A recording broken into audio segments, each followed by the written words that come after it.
Hello everyone, नमस्कार। मैं आलोक कुमार। तो आस एकेडमी में आपका एक बार फिर से स्वागत है।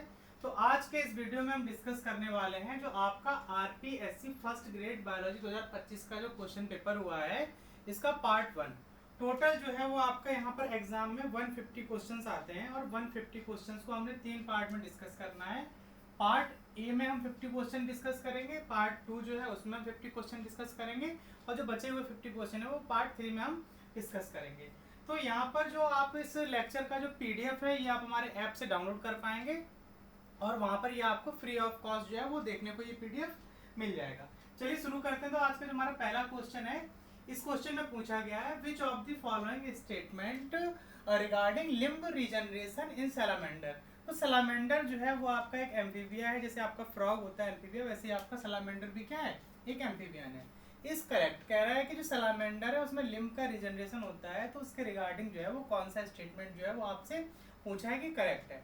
तो इसके बारे में कुछ इंपॉर्टेंट पॉइंट पहले हम डिस्कस कर लेते हैं। तो देखिए जैसे क्या होता है कि जैसे सैलामेंडर है उसके लिम्ब है, लिम्ब मतलब हाथ पैर की बात हो रही है। अगर हम उसका जैसे पैर काट देते हैं तो कुछ समय बाद जो है वो रीजनरेट कर जाता है, ऐसा ऑब्जर्व किया गया है या ऐसा एक्सपेरिमेंटली जो है वो प्रूव किया गया है। तो उसमें होता है क्या है कि जहां से उस पोर्शन को कट किया जाता है तो the blastema is mass of undifferentiated cells. तो सबसे पहले वहां पर क्या बनता है, ब्लास्टेमा बनता है। ठीक है, तो ब्लास्टेमा जो है वो क्या होता है, अनडिफरेंशिएटेड मल्टीपोटेंट सेल्स होती हैं that form at the site of injury and are crucial for regenerating the lost limb. और जो जरूरी होता है, जो लिम्ब वहां से गायब हो गया उसको रीजनरेट कराने के लिए तो ब्लास्टेमा का फॉर्मेशन होगा। तो ये तो एक जाहिर सी बात है। इसके बाद आप देखिए दो पॉइंट में है, एक है आपका डी डिफरेंशिएशन टू ब्लास्टोमा और फिर है आपका रीडिफरेंशिएशन टू स्पेसिफिक सेल। तो सैलामेंडर एकम्प्लिश एपीमॉर्फोसिस रीजनरेशन। रीजनरेशन जो होता है वो चार तरह का होता है, मॉर्फाइलेक्सिस होता है और जो आपका ये एपीमॉर्फिक होता है। इसके अलावा दो तरह का और है, जब हम लोग सेल जो पढ़ेंगे डेवलपमेंट बायोलॉजी तो वहां पर उस सारे तरह का जो है वो डिटेल में हम लोग डिस्कस करेंगे। तो epimorphic regeneration by cell de differentiated to form a regeneration blastema. तो यहाँ पे ब्लास्टेमा का फॉर्मेशन होगा। फिर आपका होता है redifferentiation to specific cell. Blastema is an aggregation of relatively undifferentiated cells होती है। ब्लास्टेमा कैसा है, अनडिफरेंशिएटेड है, मल्टीपोटेंशियल सेल है। ठीक है, वही चीज यहाँ पर लिखी हुई है। derived from the originally differentiated tissue that then proliferate and redifferentiate into the new limb part। तो जब आप यहाँ पर ऑप्शन में जब ये चीज मैच कराएंगे जो भी हमने डिस्कस किया है, तो यहाँ पर आप देखेंगे जो ये थर्ड स्टेप है, ये रीजनरेशन के रिगार्डिंग जो है वो करेक्ट आंसर जाएगा। Regeneration occur through phase of wound healing. सबसे पहले वुंड हीलिंग होगी, फिर ब्लास्टेमा का फॉर्मेशन होगा, फिर डिफरेंशिएशन होगा, डिफरेंशिएशन फेज आएगी और फिर रीडिफरेंशिएशन होगा। तो थर्ड स्टेटमेंट जो है वो आपका यहाँ पर करेक्ट आंसर जाएगा। नेक्स्ट क्वेश्चन देखिए, यहाँ पर इसमें आपसे पूछा गया है in primates the type of placenta found in. Primates में कह रहा है कि किस प्रकार का प्लेसेंटा जो है वो देखने को मिलता है, ये आपसे क्वेश्चन में पूछा गया है। तो प्लेसेंटा जो है वो कई प्रकार का होता है। तो यहाँ देखिए सबसे पहले आपका haemochorial placenta. In a haemochorial placenta the maternal blood come into direct contact with the fetal chorion. तो हीमो मतलब हीमोकोरियन, कोरियल, हीम मतलब हो गया ब्लड और कोरियन मतलब क्या, कोरियन जो लेयर होती है। तो ब्लड जो है वो डायरेक्ट फीटस के जो कोरियोनिक लेयर होती है उसके कांटेक्ट में होता है। As the maternal endothelium and connective tissue layer are eroded. ठीक है, नेक्स्ट है आपका प्लेसेंटा एंड प्राइमेट। तो प्राइमेट में आपके कौन कौन आ जाएंगे, इसमें हम लोग आते हैं यानी कि ह्यूमंस आते हैं, एंड अदर जैसे आपका मंकी हो गया और नॉन पजेस ए हीमोकोरियल प्लेसेंटा। तो जो पूछा गया था क्वेश्चन में कि प्लेसेंटा प्राइमेट में कौन सा पाया जाता है, तो हीमोकोरियल प्लेसेंटा पाया जाता है, यानी कि ब्लड जो है वो डायरेक्टली फीटस के कोरियन लेयर के कांटेक्ट में होता है। This allow for different exchanges of nutrient and waste product between mother and fetus। ये जो मदर और फीटस के बीच में कई सारे एक्सचेंजेस को फेवर करता है, जैसे आपका न्यूट्रिएंट हो गया, वेस्ट प्रोडक्ट हो गया, ये सारी चीजें हो गई। इसके बाद और टाइप है, जरा उनको भी देख लीजिए। नेक्स्ट है आपका endotheliochorial placenta. It is found in carnivores. तो आपका अगर आपसे ही क्वेश्चन पूछ लेता कि प्राइमेट की जगह आपसे पूछ लेता कि कार्निवोर्स में कौन सा प्लेसेंटा पाया जाता है, तो कार्निवोर्स में आपका है कौन सा, एंडोथेलियोकोरियल प्लेसेंटा। कार्निवोर्स में आप क्या जाते हैं, डॉग आ जाएगा, कैट आ जाएगा, और where the maternal endothelium remain intact. उसके बाद है आपका syndesmochorial placenta, it is characteristic of ruminant, ruminant में आपका आ जाता है कौन, कैटल आ जाएगा, सीप आ जाएगा, where the maternal epithelium is largely absent and the chorion is in contact with the uterine connective tissue. उसके बाद है आपका haemo endothelial placenta, it is found in the rodent, rodent में आपका जैसे रैट हो जाएगा, माइस हो जाएंगे, रैबिट, ये सब आपके रोडेंट में आ जाएंगे, where only the fetal endothelium separate the fetal blood from the maternal blood. तो ये आपने देखे अलग अलग तरह के प्लेसेंटा। अभी हम लोग जब डेवलपमेंट बायोलॉजी डिस्कस करेंगे तो वहाँ पर दो इंपॉर्टेंट टॉपिक हमें पढ़ने हैं, एक आपको पढ़ना है एक्स्ट्रा एम्ब्रियोनिक मेम्ब्रेन और टाइप ऑफ प्लेसेंटा, ठीक है। तो वहाँ पर इसको हम लोग एक बार फिर से डिटेल में डिस्कस करेंगे। तो आपके यहाँ पर करेक्ट आंसर जो है वो जाएगा क्या, हीमोकोरियल, यानी कि सेकंड ऑप्शन जो है वो करेक्ट जाएगा। नेक्स्ट क्वेश्चन देखिए, इसमें आपसे पूछा है ड्यूरिंग पार्चुरेशन, पार्चुरेशन, पार्चुरेशन मतलब होता है कि जब बेबी बर्थ का जो समय होता है उसको पार्चुरेशन कहा जाता है। तो कह रहा है कि उस समय पर कौन से हार्मोन जो है वो किसका लेवल कम होता है, किसका लेवल ज्यादा होता है। तो यहाँ पर पार्चुरेशन की कंडीशन दी हुई है। तो यहाँ पर आप देखिए डिलीवरी के टाइम पर जो है वो ईस्ट्रोजन आपका जो है वो हाई रहता है और प्रोजेस्टेरोन जो है वो आपका क्या होता है, लो होता है। तो आप देखिए आपका कहाँ पर है, oestrogen increase and progesterone decreases, यानी कि थर्ड ऑप्शन जो है वो आपका यहाँ पर करेक्ट आंसर जाएगा। नेक्स्ट क्वेश्चन देखिए, इसमें आपसे पूछा है जिटोनोगेमी इन्वॉल्व, जिटोनोगेमी जो है उसमें क्या होता है ये आपसे पूछा गया है। अगर आपने हमारा जो लास्ट क्वेश्चन पेपर सॉल्यूशन था 2022 का आरपीएससी ग्रेड 1 का, अगर उसको देखा होगा तो वहां से आपको 6 से 7 क्वेश्चन या 8 से 10 क्वेश्चन जो है वो आपको उसी पेपर से रिपीट में मिला हुआ है, जिसको हमने डिटेल में डिस्कस किया हुआ था। तो ये क्वेश्चन भी उसी के अंतर्गत आया हुआ है। तो यहाँ पर देखिए हमने डिस्कस किया था, वहां पर आपसे क्वेश्चन में पूछा गया था which of the following type require pollinator but result is genetically similar to autogamy, ये आपसे क्वेश्चन में पूछा गया था। तो यहाँ पे जिटेनोगेमी, जीनोगेमी, एपोगेमी और क्लिस्टोगेमी सारे ऑप्शन थे, तो हमने इसको डिटेल में डिस्कस किया था। तो जिटेनोगेमी मतलब आप समझ लीजिए requires a pollinator but is genetically similar to the autogamy, इसको पॉलिनेटर चाहिए लेकिन ये सिमिलर होता है जस्ट किसकी तरह, जिटेनोगेमी की तरह। यहाँ पर भी आपसे जिटेनोगेमी पूछा था और यहाँ पर जो इस बार वाला एग्जाम है इसमें भी आपसे जिटेनोगेमी पूछ लिया गया है, लेकिन यहाँ पर बस थोड़ा सा डिफरेंस है जो हमने इस फिगर से आपको रिप्रेजेंट किया हुआ था वहां पर। देखिए होता क्या है, ऑटोगेमी मतलब हुआ कि एक प्लांट है उस पर फ्लावर है, उसी फ्लावर के अंदर मेल पार्ट भी है और फीमेल पार्ट भी है। अगर यहीं का पॉलन ग्रेन और यहीं पे फर्टिलाइजेशन हो जाए तो ये आपका ऑटोगेमी कहलाता है। ऑटो मतलब होता है सेल्फ, ठीक है, तो ये आपका सेल्फ पॉलिनेशन है। एक होता है आपका क्रॉस पॉलिनेशन, क्रॉस पॉलिनेशन मतलब हुआ कि दो अलग अलग इंडिविजुअल हैं, यानी दो अलग अलग प्लांट हैं, उनके फ्लावर के बीच में अगर पॉलिनेशन हो रहा है तो उसे क्रॉस पॉलिनेशन कहते हैं या फिर कहते हैं क्या, जीनोगेमी।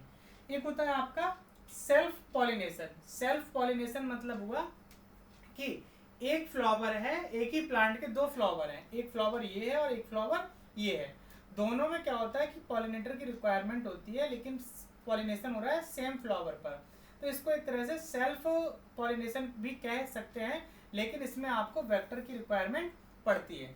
तो fertilisation of a flower by the pollen from another flower of the same plant, तो सेम प्लांट का होना चाहिए, ठीक है। तो इसमें आपका देखिए करेक्ट आंसर कौन सा जाएगा, ठीक है, सेम फ्लावर नहीं, कैसा, सेम प्लांट, यानी कि फर्स्ट ऑप्शन जो है वो आपका यहाँ पर करेक्ट जाएगा, ठीक है। तो अब नेक्स्ट क्वेश्चन देखिए, नेक्स्ट क्वेश्चन में क्या पूछा गया है आपसे, यहाँ पे आपसे नेक्स्ट क्वेश्चन में पूछा गया है एपोमिक्सिस इज द, कह रहा है आपसे कि एपोमिक्सिस जो है वो क्या होता है, ये आपसे क्वेश्चन में पूछा गया है। तो एपोमिक्सिस देख लीजिए, एपोमिक्सिस को जो है वो वर्जिन सीड के नाम से भी जाना जाता है। वर्जिन का मतलब होता है कि कभी उसने रिप्रोडक्शन नहीं किया, ठीक है, या फिर रिप्रोडक्शन ना कह करके हम फर्टिलाइजेशन बोले तो ज्यादा सही है, ठीक है। तो एपोमिक्सिस जो है वो वर्जिन सीड भी कहते हैं इसको, is a type of asexual reproduction in plant where seed are formed without the process of fertilization, तो बिना फर्टिलाइजेशन के ही अगर सीड बन जा रहा है तो उसे हम लोग एपोमिक्सिस कह रहे हैं। तो यहाँ पर आप ऑप्शन में मैच करा लीजिए, effect of low temperature on plant reproduction नहीं, inability to provide precise stimulus of flowering, formation of seedless fruit without fertilization, ठीक है। तो यहाँ पर आपका formation of seed without fertilization, तो यहाँ आपका formation of seed without fertilization जो है ये आपका फोर्थ ऑप्शन जो है वो आपका करेक्ट ऑप्शन जाएगा। अच्छा, ये वाला ऑप्शन आप देखिए, formation of seedless fruit without fertilisation, ये आपको जब कल डी के सर जो आपका क्लास लिए हैं जिसका नाम है क्या, जिब्रेलिक एसिड वाली क्लास, वहां पर उन्होंने ये डिस्कस किया था। इस दो चीजें होती हैं, जब मेल में अगर जो ये एनिमल किंगडम में अगर आपका बिना फर्टिलाइजेशन के ही अगर ऑर्गेनिज्म बन रहा है, ठीक है, तो उसे हम लोग नाम देते हैं पार्थिनोजेनेसिस। और अगर प्लांट में अगर बिना फर्टिलाइजेशन के अगर बन रहा है फ्रूट या सीड, तो उसे बोलते हैं पार्थिनोजेनेसिस। तो ये चीजें आपको ध्यान रखनी है, तो ये आपका वो वाला पॉइंट हो जाएगा बिना उसके। और उसमें जो पार्थिनोकार्पी होता है, पार्थिनोकार्पी का कैरेक्टरिस्टिक होता है कि वहां पर सीडलेस फ्रूट जो है वो बनते हैं, ठीक है। तो यहाँ आपका करेक्ट आंसर फोर्थ चला जाएगा। अब देखिए, effect of low temperature on the plant reproduction, इसको भी जरा आप समझ लीजिए। इस टॉपिक को नाम दिया जाता है क्या, वर्नलाइजेशन, या फिर इसी को वसंतीकरण के नाम से भी जानते हैं। इसमें होता क्या है कि सीड को ही लो टेम्परेचर से ट्रीट कर देते हैं, ठीक है। तो यहाँ पर देखिए दो कंडीशन है। एक कंडीशन में क्या किया गया, chilled for a month at 5 degree Celsius planted at ordinary temperature. इसको 5 डिग्री सेंटीग्रेड पर लगभग एक मंथ के लिए ट्रीट किया गया सीड को, उसके बाद इसको ग्रो किया गया। तो आप इसमें देख रहे हैं कि फ्लावरिंग जो है वो बहुत अच्छी हुई है, ठीक है। वही दूसरी कंडीशन है इसमें, इसको no chilling planted at ordinary temperature, no vernalize plant. तो यहाँ पर आप देखिए फ्लावरिंग जो है वो देखने को नहीं मिली। तो यानी कि सीड को प्री चिल्ड कर लेते हैं, यानी कि कुछ समय तक ठंडी कंडीशन पर रखते हैं, जिससे उसके अंदर कुछ कैपेसिटी गेन होती है, तो उसे नाम दिया जाता है क्या, बर्नलाइजेशन। तो यहाँ पर आप देखिए नो कोल्ड एक्सपोजर, ठीक है, तो यहाँ पर फ्रूटिंग नहीं हुई। यहाँ पर क्या है कि कोल्ड एक्सपोजर हुआ 1 से 2 वीक का, तो देखिए फ्लावर छोटा सा है। फिर जब इसमें 3 से 6 वीक का कोल्ड एक्सपोजर हुआ, तो देखिए फ्लावर का साइज जो है वो इंक्रीज कर गया। तो ये जो सीड को पहले प्री चिल्ड ट्रीटमेंट जो दे रहे हैं, इसको नाम दिया जाता है क्या, वर्नलाइजेशन। तो करेक्ट आंसर जो है वो आपका फोर्थ स्टेटमेंट जाएगा। नेक्स्ट क्वेश्चन देखिए, which pair is incorrect match. ये आपसे पूछ रहा है कि कौन सा पेयर जो है वो इनकरेक्टली मैच है। आपको 10 सेकंड का समय दिया जा रहा है, आप इसका करेक्ट आंसर जो है वो कमेंट सेक्शन में करेक्ट कमेंट करके बता दीजिए।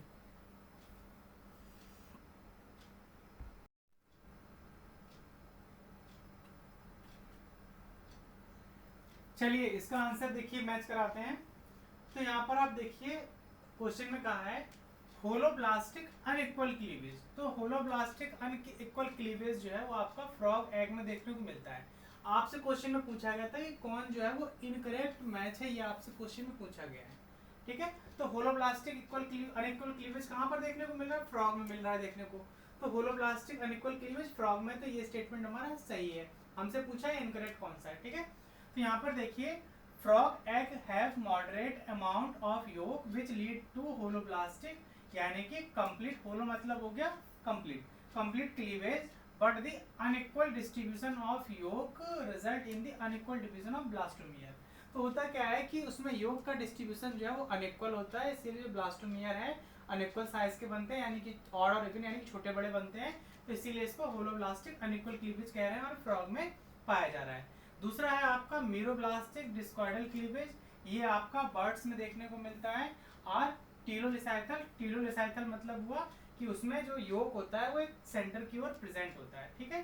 तो amount of yolk concentrated at one end cleavage is meroblastic, incomplete होता है, occurring only in the small disc of cytoplasm at the animal pole, hence discoidal. तो यहाँ पर आपका मीरोब्लास्टिक क्लीवेज जो है डिस्कॉइडल क्लीवेज, ये आपका बर्ड में पाया जाएगा, तो ये स्टेटमेंट भी सही है। नेक्स्ट है आपका होलोब्लास्टिक इक्वल क्लीवेज। तो देखिए यहाँ पर फिर से आया है क्या, सलामेंडर, और सलामेंडर आपका क्या है, एम्फीबिया है।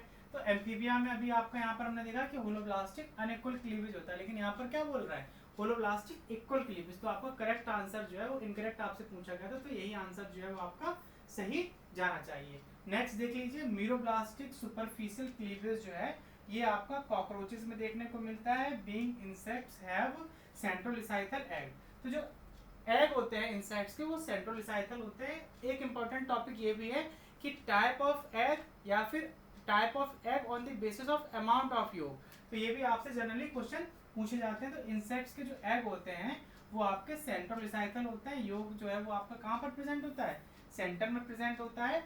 And their cleavage is meroblastic and superficial, meaning it occur at the periphery of the egg. तो यहाँ पर जो आपका करेक्ट आंसर जो है वो आपका थर्ड ऑप्शन जाने वाला है। नेक्स्ट क्वेश्चन देखिए, और एक चीज और यहाँ पे समझ लीजिए पहले, ठीक है।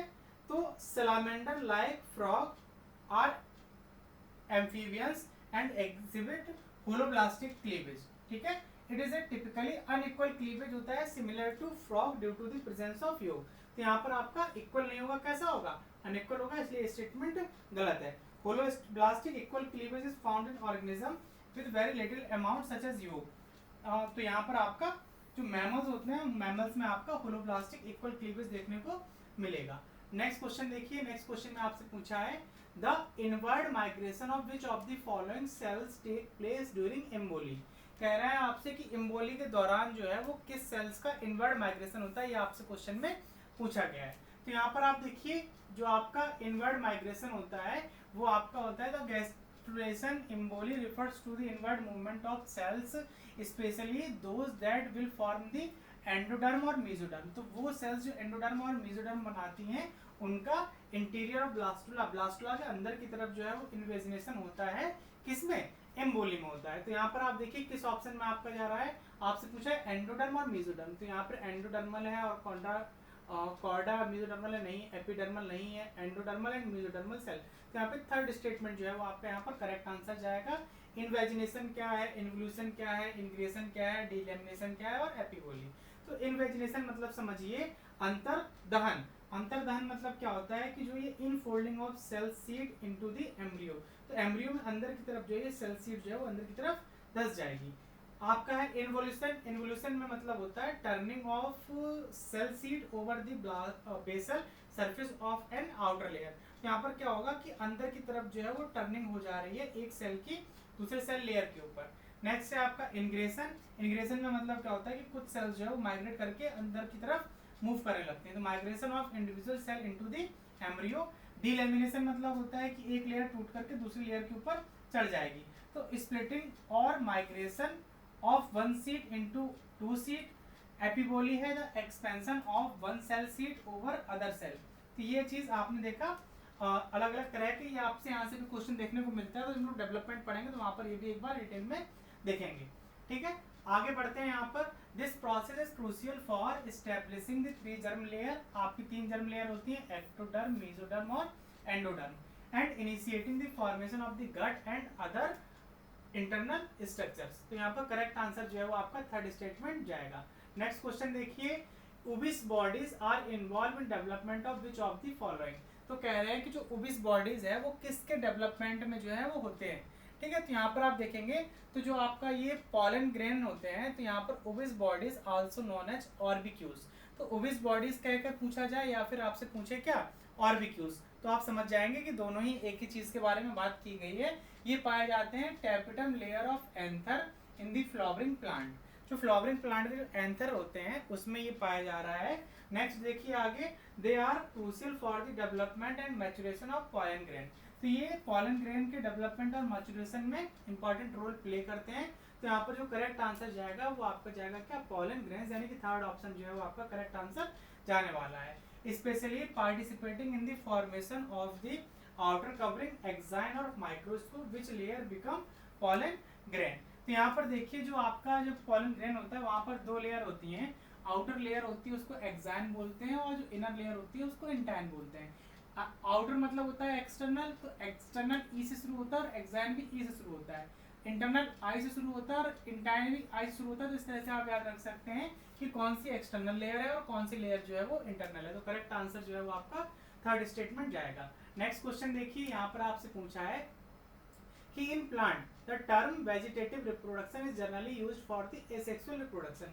तो ये स्टेटमेंट आपका सही है कि प्लांट में वेजिटेटिव रिप्रोडक्शन यानी कि एसेक्सुअल रिप्रोडक्शन को ही कहा जा रहा है। स्टेटमेंट 2 में देखिए आपसे क्या कहा गया है, since the formation of vegetative propagation does not involve two parent the process is asexual. तो देखिए सेक्सुअल रिप्रोडक्शन में दो पेरेंट की जरूरत होती है, लेकिन एसेक्सुअल रिप्रोडक्शन में जो है वो सिंगल पेरेंट ही सफिशिएंट होता है, यानी कि दोनों स्टेटमेंट जो है वो आपके करेक्ट है। तो यहाँ पर देखिए statement 1 is correct and statement 2 is incorrect, तो नहीं, स्टेटमेंट 1 इज इनकरेक्ट नहीं, बोथ स्टेटमेंट आर इनकरेक्ट, नहीं बोथ स्टेटमेंट आर करेक्ट। यहाँ पे फोर्थ स्टेटमेंट जो है वो आपका करेक्ट आंसर जाएगा। देखिए होता क्या है, जो वेजिटेटिव रिप्रोडक्शन होता है इसमें कई तरह के पढ़ते हैं हम लोग। तो जैसे आपका ग्राफ्टिंग हो गया, यानी कि कुछ पोर्शन लेकर के किसी दूसरे प्लांट पे ग्राफ्ट कर दिया, कटिंग करके लगा दिया, जैसे आप मनी प्लांट में लगाते हैं, गुलाब में लगाते हैं, ठीक है। तो उसके बाद में रूटिंग होगी और यहाँ पे आपका एक लेयरिंग प्रोसेस भी होता है, यानी कि इसके कुछ पोर्शन को सॉइल में दबा देते हैं और यहाँ से जो है वो नई रूट्स निकल आती है। उसके बाद आप इसको कट कर देंगे तो ये एक अलग प्लांट हो जाएगा और वो एक अलग प्लांट हो जाएगा, ठीक है। तो इस तरह से आप यहाँ पर इसको देख पाएंगे। नेक्स्ट क्वेश्चन देखिए, नेक्स्ट क्वेश्चन में आपसे पूछा है matches column 1 with column 2 and choose the correct option from the coded given below.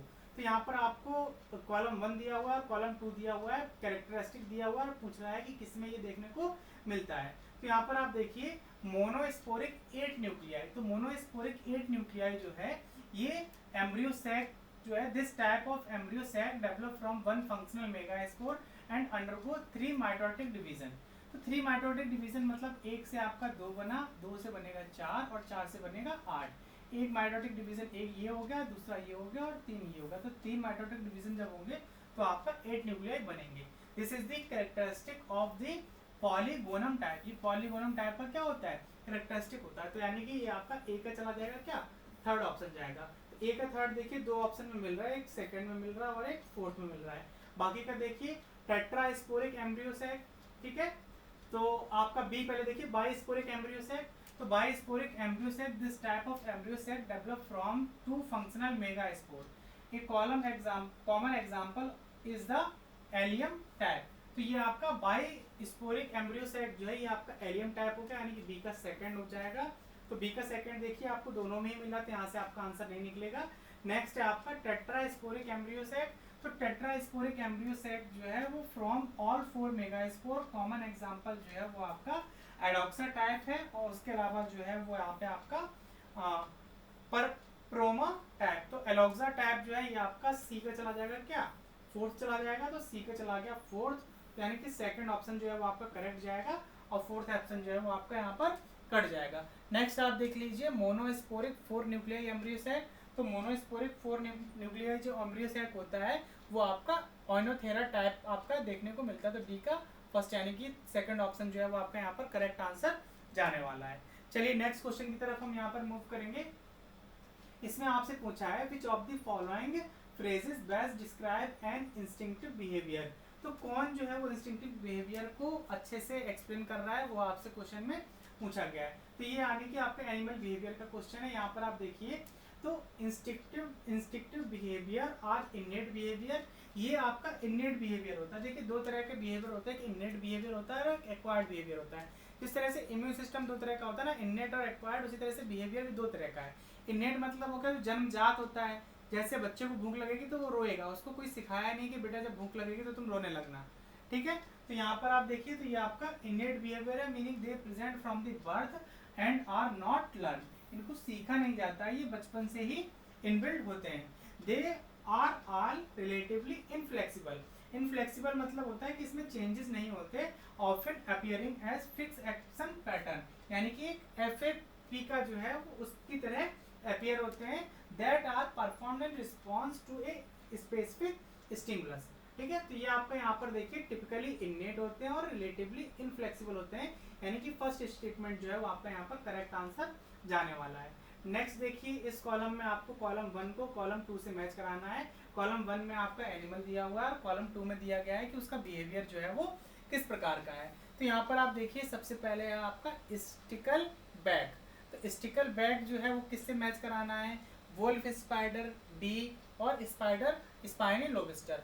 तो आप देखिए बी जो होता है, बी आपका होता है क्या, नप्शियल डांस। तो देखिए जिस प्रकार क्या होता है कि शादी के बाद जो है वो हनीमून पर जाते हैं, उसी तरह से क्या होता है कि जो ये बी होते हैं, बी जो है वो अपने फ्लैट पर जाते हैं और फ्लैट के दौरान जो है वहाँ पर इनका मेटिंग होता है, ठीक है। अब देखिए आज का जो ट्रेंड चल रहा है कि जब हनीमून पर जाते हैं तो वहाँ पर जो पति होता है उसका मर्डर हो जाता है। इससे आप कोरिलेट कर सकते हैं कि जब जो बी है, बी जब जाता है अपने हनीमून पर यानी कि न्यूक्लियल फ्लैट पर जब ये जाता है तो वहाँ पर क्या होता है कि आफ्टर कॉपुलेशन जो ये मेल होता है, मेल का जो रिप्रोडक्टिव ऑर्गन है वो इतना स्पीड में बाहर निकलता है कि उसके बाद में ये वापस अंदर नहीं ले जा पाता और इस मेल की जो है वो डेथ हो जाती है।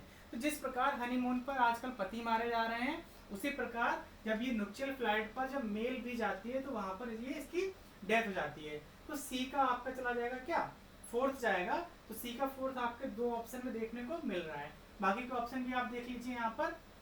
तो स्टिकल बैग जो है ये आपका रेड कलर बैली होता है, ड्यूरिंग ब्रीडिंग सीजन में ये आपका देखने को मिलता है। तो यहाँ पर आप देखिए ये आपका स्टिकल बैग है, तो ड्यूरिंग ब्रीडिंग सीजन जो है वो इसका बैली रीजन जो है वो कुछ रेड कलर का हो जाता है।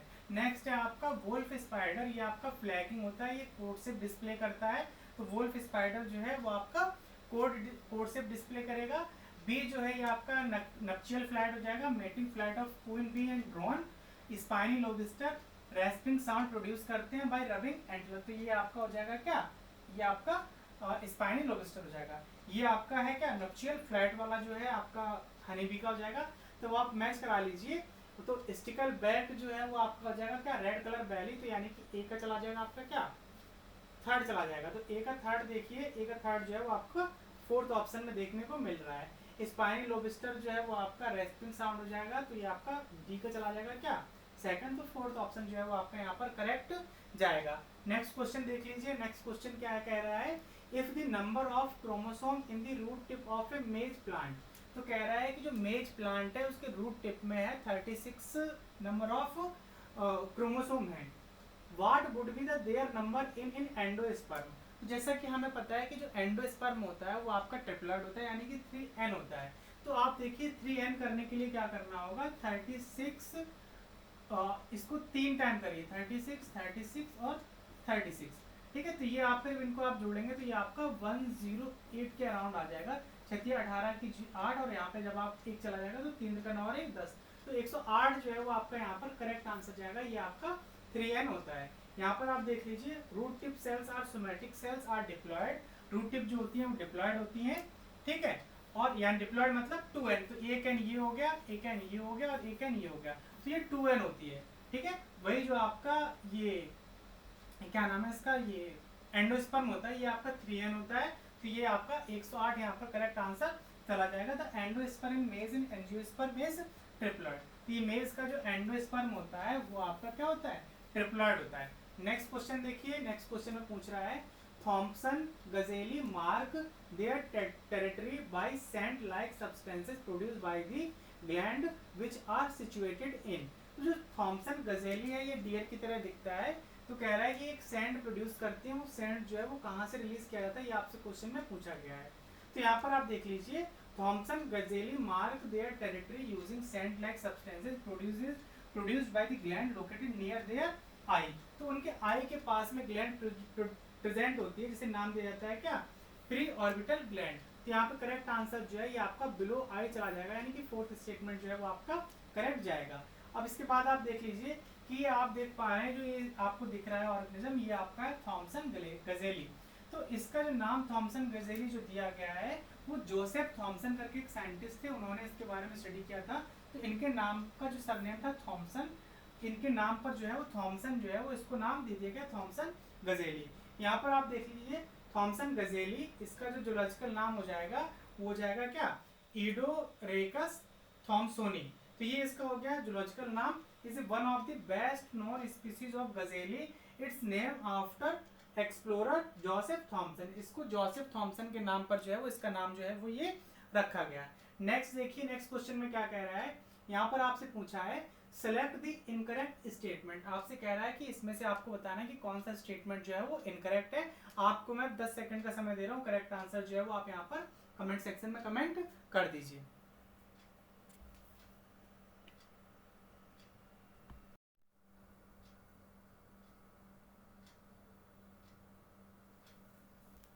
चलिए आपका समय जो है वो समाप्त होता है। देखिए इस क्वेश्चन में पूछा है सेलेक्ट द इनकरेक्ट स्टेटमेंट। आपसे कह रहा है कि कौन सा स्टेटमेंट जो है वो इनकरेक्ट है, ये आपसे क्वेश्चन में पूछा गया है। तो एक एक करके सारा डिस्कस करेंगे। तो यहाँ पर देखिए जो कोनार्ड लॉरेंस थे, इन्होंने कहा Lorenz propose that psychohydraulic model, ठीक है, या फिर psychohydraulic model to explain the correlation between sign stimulus, innate releasing mechanism, action specific energy and fix action pattern. This statement accurately describe a key concept of the Konrad Lorenz ethological theory. तो यहाँ पर वही चीज इन्होंने भी बोला, तो ये आपका फर्स्ट स्टेटमेंट जो है वो आपका करेक्ट चला जाएगा, ठीक है। Lorenz propose psycho hydraulic model to explain correlation between sign stimulate innate releasing mechanism, action specific energy and fix action pattern. वहीं आपका नेक्स्ट है लर्निंग में बी फ्लेक्सिबल लाइक हैबिचुएशन और restricted like imprinting. This statement correctly distinguishes between different type of learning, where habituation is a flexible form of learning and imprinting is more restricted and critical period dependent form। ठीक है, next आप देख लीजिए the neurosensory mechanism that exhibit behavior in response to a sign stimulus is known as the innate releasing mechanism। इसको क्या नाम देते हैं, IRM नाम देते हैं, ना कि इसको इम्प्रिंटिंग नाम देते हैं। थर्ड ऑप्शन में देखिए आपसे पूछा गया था, बोला था क्या, neurosensory mechanism which exhibit behaviour in response to sign stimulus is called imprinting. तो इम्प्रिंटिंग नहीं, उसको क्या नाम दिया जाएगा, इनेट रिलीजिंग मैकेनिज्म। तो यहाँ पे करेक्ट स्टेटमेंट जो है वो आपका पूछा जाएगा, इनकरेक्ट पूछा गया था, तो यही स्टेटमेंट आपका सही नहीं है। नेक्स्ट है आपका fix action pattern are instinctive behaviour which are stereotyped need sign stimulus for release and resistant to phylogenetic changes. तो यहाँ पे करेक्ट आंसर जो है वो आपका थर्ड चला जाएगा, वही चीज यहाँ पर भी मेंशन किया हुआ है। नेक्स्ट आप क्वेश्चन देखिए, in Ivan Pavlov well established experiment regarding classical conditioning the food is regarded as. तो फूड को किसकी तरह ट्रीट किया जा रहा है, तो ये आपका जो केवल फूड जो बात की जाएगी ये आपका अनकंडीशनड स्टिमुलस होता है। कैसा होता है, अनकंडीशनड स्टिमुलस। जैसे जो इवान पेवलोव थे, इन्होंने क्या किया, एक्सपेरिमेंट किया। इन्होंने क्या किया कि यहाँ पर एक डॉग लिया और उसको जब अनकंडीशनल स्टिमुलस यानी कि जो फूड है ये अनकंडीशनल स्टिमुलस है, तो जब इसको फूड दिया तो उसके मुंह में सलाइवा आने लगा। फिर उन्होंने क्या किया कि एक घंटी बजाई और कुत्ते को कोई खाना वाना कुछ नहीं दिया, तो यहाँ पर देखा कि उसमें कोई भी सलाइवा का सेक्रेशन नहीं हुआ। फिर उन्होंने क्या किया, घंटी बजाई और तुरंत कुत्ते को खाना दिया तो उसके मुंह में सलाइवा आने लगा, यानी कि कुत्ते को ऐसा अभ्यास हो गया कि जब घंटी बजेगी तो खाना मिलेगा। फिर उन्होंने क्या किया कि केवल घंटी बजाई और खाना नहीं दिया, तो कुत्ते को क्या लगा कि घंटी बजी है लेकिन खाना आने वाला होगा, लेकिन खाना नहीं आया, तो फिर भी उसके मुंह में जो है वो सलाइवा का सेक्रेशन होने लगा। तो ये जो आपका फूड जो है, केवल फूड की बात की जाए तो ये आपका अनकंडीशनल स्टिमुलस है। तो यहाँ पे फर्स्ट स्टेटमेंट जो है वो करेक्ट जाएगा। In Ivan Pavlov classical conditioning experiment the food is considered as unconditional stimulus because it naturally and automatically elected and unlearned responses, यानी कि salivation without any prior training और कंडीशनिंग। तो यहाँ पे करेक्ट आंसर जो है वो आपका फर्स्ट स्टेटमेंट जाएगा। नेक्स्ट क्वेश्चन देखिए, the peacock start dancing during breeding season on seeing peahen, this is an example of. तो जिस तरह से जो लड़का जो है वो किसी लड़की को देख करके फ्लैक्स मारता है, ठीक है, तो ये एनिमल सिस्टम में पहले से ही चला आ रहा है। तो यहाँ पर जब आप एनिमल के केस में देखेंगे तो जब मोर जो है वो मोरनी को देखता है तो वो नाचना स्टार्ट कर देता है, ठीक है। तो उसी प्रकार जो है वो आपसे पूछा है कि किस प्रकार का पैटर्न है। तो the dancing behaviour of peacock during breeding season upon seeing a peahen is an example of fix action pattern. तो ये फिक्स एक्शन पैटर्न है जो आपका इनेट के अंतर्गत आता है। तो यहाँ पर जो आपका करेक्ट आंसर जो है वो आपका यहाँ पर थर्ड स्टेटमेंट जाएगा। और देखिए जो आपका एक क्वेश्चन और पूछा जाता है कि जो आपका ये पिकॉक के जो ये पंख होते हैं इसकी वजह से इसको कुछ नुकसान भी होता है, इसको जिहाबी हैंडीकैप प्रिंसिपल के नाम से भी जाना जाता है। उसको हम लोग जब इकोलॉजी पढ़ेंगे तो वहां पर डिटेल में डिस्कस कर लेंगे। नेक्स्ट क्वेश्चन देखिए, find out the incorrect statement about standard deviation. आपसे पूछ रहा है कि इनकरेक्ट स्टेटमेंट कौन सा है एसजी के रिगार्डिंग। तो it is defined as the square root of the arithmetic mean of the square of the deviation from the arithmetic mean. तो यहाँ पर आप देखिए एससी का फॉर्मूला होता है, it is defined as the square root of the arithmetic mean of the square of the deviation from the arithmetic mean, this is the correct definition of the standard deviation। तो ये आपका standard deviation की जो है वो correct definition है, ठीक है। नेक्स्ट है, it help in calculating standard error and finding the suitable size of sample valid conclusion। तो standard deviation जो है वो आपका स्टैंडर्ड एरर को सॉल्व करने में भी हेल्प करता है। ऐसे इक्वल टू हो जाएगा सिग्मा यानी कि standard deviation upon under root n, n equal to number of sample. तो यानी कि बी स्टेटमेंट भी आपका करेक्ट है। It can not be use to calculate standard error, तो ये स्टेटमेंट आपका गलत है। ये अभी हमने बोला कि स्टैंडर्ड एरर को कैलकुलेट करने में हम इसको यूज कर रहे हैं, ठीक है, स्टैंडर्ड डेविएशन को। तो यहाँ पर इनकरेक्ट पूछा था, तो यही आपका स्टेटमेंट जो है वो सही चला जाएगा। It is a measure of studying dispersion, तो देखिए मेजर ऑफ डिस्पर्सन जो है वो 5 तरह का है। एक है आपका range, variance, standard deviation, mean absolute deviation और इंटर क्वार्टाइल रेंज। तो ये आपके मेजर ऑफ डिस्पर्सन 5 तरह का होता है। जैसे मेजर ऑफ सेंट्रल टेंडेंसी जो है वो आपका 3 तरह का होता है, मीन, मीडियन, मोड। उसी तरह से मेजर ऑफ डिस्पर्सन जो है वो 5 तरह का, तो ये एक प्रकार का मेजर ऑफ डिस्पर्सन है। करेक्ट आंसर जो है वो आपका यहाँ पर थर्ड जाएगा। It help in calculating standard error and finding the suitable size of sample of valid conclusion. Standard deviation is a key component in calculating standard error and understanding variability is crucial for the sample size detection है होगा यहाँ पे, ठीक है। तो यहाँ पे correct answer जो है वो आपका थर्ड जाने वाला है। नेक्स्ट क्वेश्चन देखेंगे। इन ए क्लास 20% स्टूडेंट है ब्लड ग्रुप ए, तो यहाँ पर 20% स्टूडेंट के पास ब्लड ग्रुप ए है। नेक्स्ट है 40% स्टूडेंट का बी है और 30% स्टूडेंट का ए बी है और 10% का जो है वो आपका क्या है, ओ है। आपसे पूछ रहा है what will be the angle of blood group A B in pie gram, तो पाई डायग्राम में पूछ रहा है कि ए बी का जो है वो क्या रहेगा। ये आपसे क्वेश्चन पूछा है, आपको 10 सेकंड का समय दे रहा हूँ, करेक्ट आंसर जो है वो आप कमेंट कर दीजिए।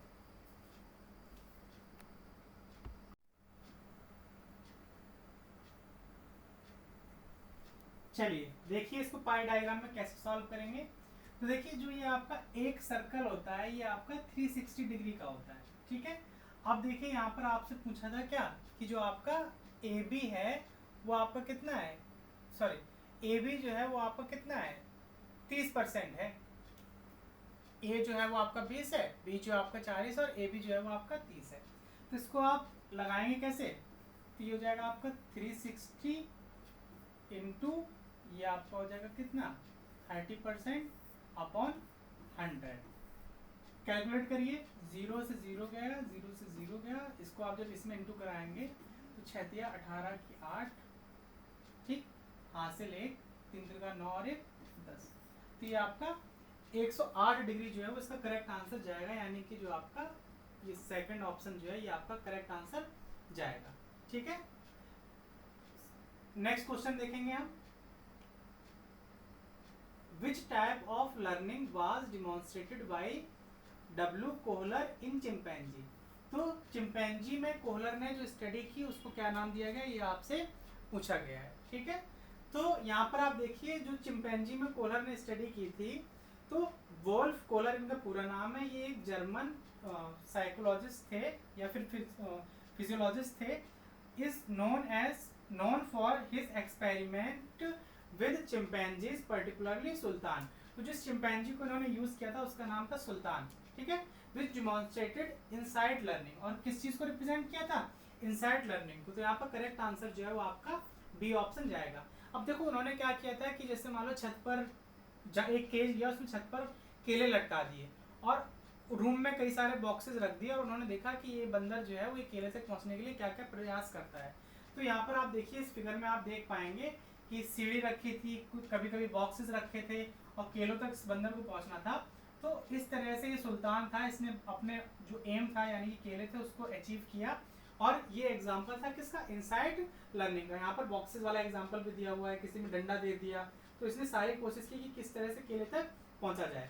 He observed that the chimpanzees were able to solve problem such as reaching a banana placed out of reach by suddenly understanding the solution rather than through a process of trial and error. This aha moment or sudden realization of a solution is a characteristic of insight learning. तो यहाँ पर आप देख पा रहे हैं, ये जो आपको इमेज में दिख रहे हैं ये डब्ल्यू कोहलर साहब हैं, ठीक है। इन्होंने ये सुल्तान के साथ में एक्सपेरिमेंट किया था। नेक्स्ट क्वेश्चन देखिए। There are 60 individual in a population and they have same haemoglobin level that is 40 gram per DL as there is no variability the standard deviation will be. तो देखिए स्टैंडर्ड डेविएशन मतलब क्या होता है कि जो आपका कोई डाटा निकलता है तो वो जो रियल आपका डाटा होना चाहिए उससे कितना ऊपर नीचे आ रहा है उसको हम लोग डेविएशन बोलते हैं। तो यहाँ पर बोल दिया है कि देयर इज नो वेरिएबिलिटी, ठीक है। तो डेविएशन निकालने का फॉर्मूला ही होता है standard deviation is equal to under root variance. Variance यानी कि वेरिएबिलिटी, अगर कोई वेरिएबिलिटी नहीं है यानी कि जीरो है तो आपका आंसर भी क्या जाएगा, जीरो जाएगा। तो S D is a quantity expressing by how much the member of A group differ from the mean value of the group. तो यहाँ पर आपका जीरो जाएगा क्योंकि कुछ भी वेरिएशन देखने को नहीं मिल रहा है। नेक्स्ट क्वेश्चन देखिए, formula to calculate standard deviation from ungrouped data individual series is. तो यहाँ पर आपसे पूछ रहा है स्टैंडर्ड डेविएशन जो है वो इसका आपसे पूछ रहा है फॉर्मूला क्या जाएगा। तो यहाँ पर आप देखिए s equal to summation under, ये आपका summation under root summation x square upon N.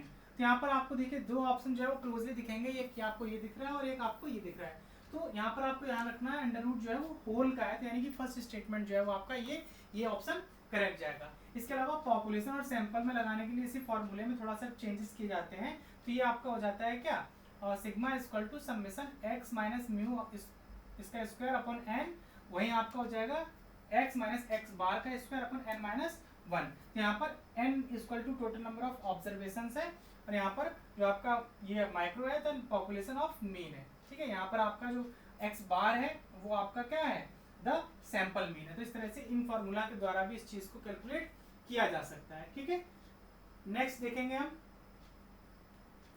Example of one dimensional diagram is. तो यहाँ पर जब आप देख पाए जो सिंगल बार डायग्राम होता है ये आपका वन डायमेंशनल डायग्राम होता है, इसका करेक्ट आंसर जो है वो आपका यहाँ पर बार डायग्राम जाएगा। नेक्स्ट क्वेश्चन देखिए, इसमें आपसे पूछ रहा है find the incorrect statement which reference to tabulation. कह रहा है कि टेबुलेशन के रिस्पेक्ट में कौन सा जो है स्टेटमेंट गलत है।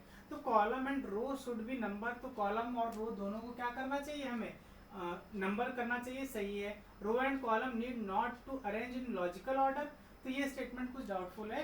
तो for effective tabulation row and column should be arranged in logical systematic order to facilitate understanding and comparison of data. तो यानी कि इनकरेक्ट पूछ रहा था, तो आपका सेकंड स्टेटमेंट जो है वो इनकरेक्ट जाएगा, बाकी के स्टेटमेंट जो है वो आपका सही है। Explanatory note should always be given as the footnote, a suitable heading sub heading should be given. तो ये सारी चीजें करनी चाहिए जब आप टेबल और टेबुलेशन करते हैं तो। ठीक है, टेबल बनाएंगे जब।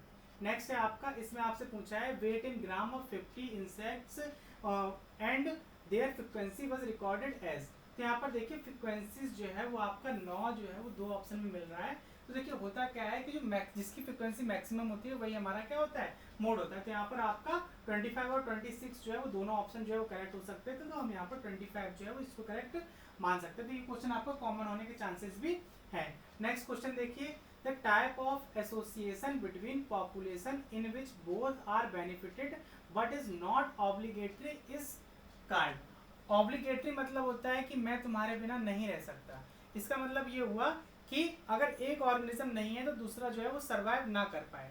ठीक है, और फैकल्टेटिव मतलब होता है कि एक अगर नहीं है तो दूसरा जो है वो उसके बिना रह सकता है। तो ये चीज आप देखिए यहाँ पर, तो facultative mutualism is also known as proto cooperation. ठीक है, नॉट ऑब्लिगेटरी है यानी कि वो चला भी जाएगा तो हम भैया जी लेंगे, तुम्हारे आने जाने से हमारी जिंदगी पे कोई फर्क नहीं पड़ेगा। In this type of mutualism the interacting species benefited from each other but they are not dependent on relationship for survival, meaning they can live independent, यानी कि तुम अगर चले भी जाओगे फिर भी हम जिंदा रहेंगे। तो ये आपका करेक्ट आंसर जो है वो आपका बी स्टेटमेंट जाएगा। यहाँ पर देख लीजिए ये बाकी के और भी ऑप्शन हैं। तो यहाँ पर आपको फैकल्टेटिव म्यूचुअलिज्म का एक एग्जांपल होता है हनी बी और फ्लावरिंग प्लांट। ये अभी एक आगे क्वेश्चन और आने वाला है, वहां पर भी हम इसको डिटेल में डिस्कस करेंगे। म्यूचुअलिज्म में प्लस प्लस होता है, कॉमर्शियलिज्म में प्लस जीरो होता है, पैरासिटिज्म में आपका प्लस माइनस होता है, एमर्शियलिज्म में जीरो माइनस होता है, कंपटीशन में दोनों ही निगेटिव होते हैं, प्रेडेशन में प्लस माइनस होता है, न्यूट्रलिज्म में जीरो जीरो होता है, हर्बीवोरी में प्लस माइनस है, और जो आपका पैरासाइटोडिज्म जो है इसमें भी आपका प्लस माइनस होता है। ठीक है, नेक्स्ट क्वेश्चन देखिए, इसमें आपसे पूछा है which of the following statement is incorrect regarding xerosere. Xerosere यानी कि सक्सेशन की बात की जा रही है, कह रहा है कि इसके रिगार्डिंग जो है वो कौन सा स्टेटमेंट जो है वो आपका इनकरेक्ट है, ये आपसे क्वेश्चन में पूछा गया है। तो सक्सेशन आपको पढ़ाया हुआ है, आपको इकोलॉजी की प्लेलिस्ट में लेक्चर मिल जाएगा, तो आप इसका आंसर दीजिए, आपको 10 सेकंड का समय दिया जाता है।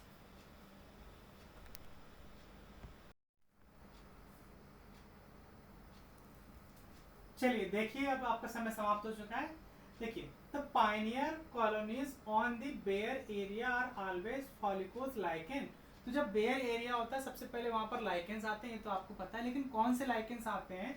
तो जब पायनियर स्पीसीज होती है तो सबसे पहले आपके जो आते हैं वो आते हैं कौन से? क्रस्टियोज लाइकेन आते हैं। कौन से आएंगे?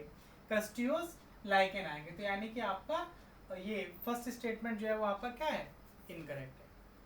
राइजोकार्पन, लेसिडिया एंड क्लेडोनिया ऑल आर क्रस्टियोज लाइकेन। तो आप देखिए, क्रस्टियोज लाइकेन और फ्रूक्टिकोज लाइकेन के एग्जांपल दिए हुए हैं। तो क्लेडोनिया जो है वो आपका फ्रूटिकोज लाइकेन है। तो यहाँ पर ये स्टेटमेंट भी आपका क्या हो जाएगा? गलत हो जाएगा।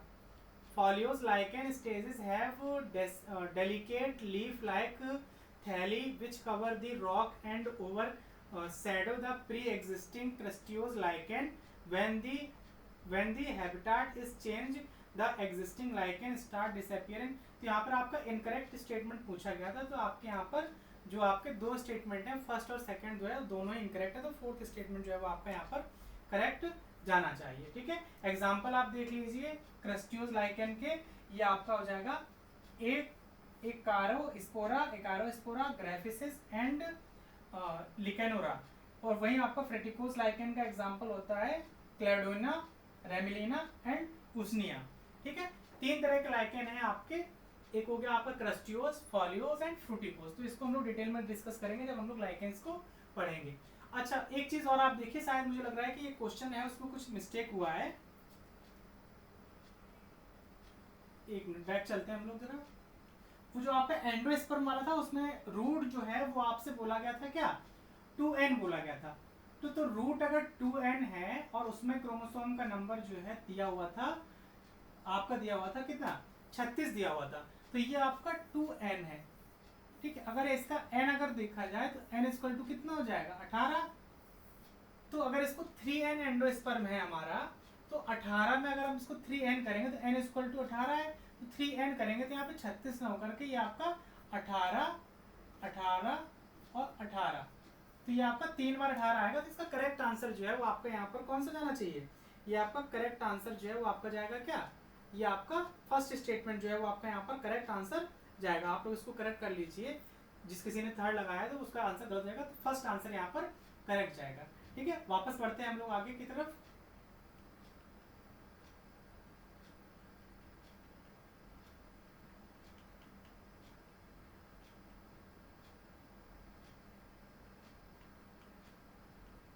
चलिए, choose the incorrect statement from the following. आपसे पूछ रहा है कि कौन सा स्टेटमेंट जो है वो इनकरेक्ट है, ये आपसे क्वेश्चन में पूछा गया है। ठीक है, अब देखिए, आप ऑप्शन देखिए। The first trophic level is always occupied by the producer interconnected of food chain is called food web. तो यहाँ पर आप इमेज देखिए, जब क्या होता है कि जैसे ग्रीन प्लांट को खा रहा है क्या? हार्बिवोर्स, जैसे ग्रास ऊपर या फिर रैबिट। ठीक है, और इस रैबिट को जो है वो खा जाएगा ये भेड़िया। तो इसको हम लोग नाम देते हैं क्या? Food chain. और देखिए, जब क्या हो कि फ्रॉग को खा जाए कौन? टिड्डा। ठीक है, नहीं, फ्रॉग को टिड्डा नहीं, टिड्डे को खा जाए फ्रॉग, और इस टिड्डे को खा जाए मछली भी। ठीक है, और ये सांप जो है वो इसको खा जाए और सांप इसको खा जाए। जब एक दूसरे को जब सब खाने लग रहे हैं तो ये आपका फूड वेब कहलाता है। तो इंटरकनेक्शन ऑफ फूड चेन जब हो जाता है तो हम लोग फूड वेब नाम देते हैं। Gross primary productivity mean total rate of photosynthesis. तो यहाँ पर आप देखिए, सोलर एनर्जी को जीपीपी कह रहे हैं, यानी कि सोलर एनर्जी को प्लांट जो है वो कन्वर्ट करता है ड्यूरिंग फोटोसिंथेसिस द्वारा, और एनर्जी अपने अंदर स्टोर कर लेता है। कुछ एनर्जी जो है वो सेलुलर वर्क या फिर रेस्पिरेशन में यूज हो जाती है, वो आपका आर हो जाएगा। और जितनी एनर्जी यूज करने के बाद बच रही है वो आपका एनपीपी होता है, यानी कि नेट कितना फायदा हुआ। यानी कि आपने 100 रुपए कमाए थे, 20 रुपए आपने अपने घर के सामान खरीदने वगैरह में खर्च कर दिए, 80 रुपए आपके पास बचे। तो 80 जो है वो आपका एनपीपी है, 20 जो है वो आपका आर है, और टोटल 100 जो था वो आपका क्या है? जीपीपी है। तो यहाँ पर आपका जो ये बोला है gross primary productivity mean total rate of photosynthesis, तो ये आपका सही स्टेटमेंट है। पिरामिड ऑफ एनर्जी जो है वो हमेशा अपराइड होता है। एनर्जी का पिरामिड हमेशा ही कैसा होगा? अपराइड होगा। ये स्टेटमेंट भी सही है। इसमें बोला गया first trophic level is always occupied by the producer. तो आपको ध्यान रखना है कि जब भी क्वेश्चन में ऑलवेज, ठीक है, ओनली, इस तरह के टर्म यूज किए जाते हैं तो आपको वो क्वेश्चन बड़ी सावधानी से पढ़ने होते हैं। ये स्टेटमेंट आपका गलत तो जाएगा, क्योंकि डेट्रिटस फूड चेन जो होती है वहां पर आपका प्रोड्यूसर से आपकी वो फूड चेन स्टार्ट नहीं होती। अगर ऑलवेज ना लगाता तो ये स्टेटमेंट आपका सही हो जाता है, यहाँ पे इनकरेक्ट पूछा था तो फर्स्ट स्टेटमेंट जो है वो आपका इनकरेक्ट जाने वाला है। नेक्स्ट क्वेश्चन देखिए, which of the following is are correct, it's effect species. ठीक है, तो आप देखिए इट्स इफेक्ट क्या होता है कि मान लीजिए दो पॉपुलेशन है तो वहां पर जो ओवरलैपिंग दोनों का एरिया होता है वहां पर स्पीसीज रिचनेस ज्यादा होती है, इसे ही इट्स इफेक्ट के नाम से जाना जाता है। ये पॉपुलेशन ए है और ये बी है और इसका ये ओवरलैपिंग एरिया है, यहाँ पर देखिए 9 स्पीसीज पाई जा रही है। तो the its effect in ecology refer to the changes in population और community structure that occur at the boundary of 2 और more habitat. This boundary area is known as ecotone. और इसको ही क्या नाम देते हैं, इकोटोन। दो इकोसिस्टम के बीच का जो है उसको नाम दे रहे हैं क्या, ecotone. Often exhibit greater biodiversity than either of the adjacent habitat, as it can support species from both plus unique species is found only in the transitional zone। तो यहाँ पर आप देखिए its effect refer to the change in the population or community structure that occur on at the boundary of two habitat। ये आपका statement सही है।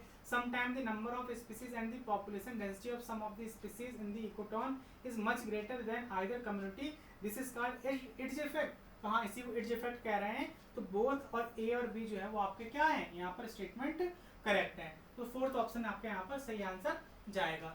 Next question देखिए, असर्शन और रीजन दिया हुआ है, आपसे देखिए पूछ रहा है energy flow through the trophic level from producer to subsequent level is unidirectional.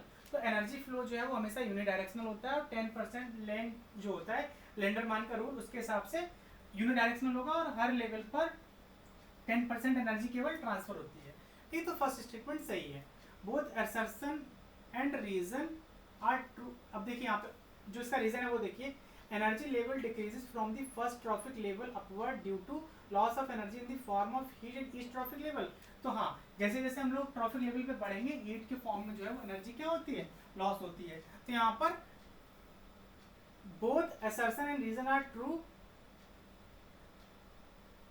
and reason is correct explanation of assertion। energy level flow through the trophic level produce subsequent level in unidirectional।